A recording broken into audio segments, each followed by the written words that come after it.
ছাদে ঝুঁকি নিয়ে চলাচল করছে যাত্রী সাধারণ। ঢাকা নারায়ণগঞ্জ রুটে এমন চিত্র চোখে পড়েছে নারায়ণগঞ্জের চাষারা রেল স্টেশন এলাকা থেকে।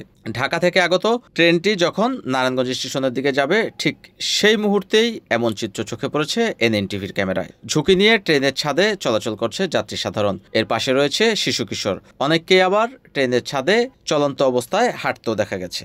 তবে সংশ্লিষ্ট কর্তৃপক্ষেরও কিছুটা উদাসীনতা রয়েছে।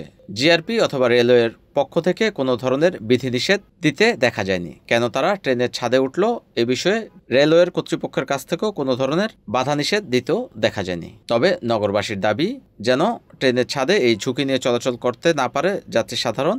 এ নিয়ে রেলওয়ে কর্তৃপক্ষকে যথাযথ ব্যবস্থা গ্রহণের আহ্বানও জানিয়েছেন অনেকে। এনএনটিভি, নারায়ণগঞ্জ।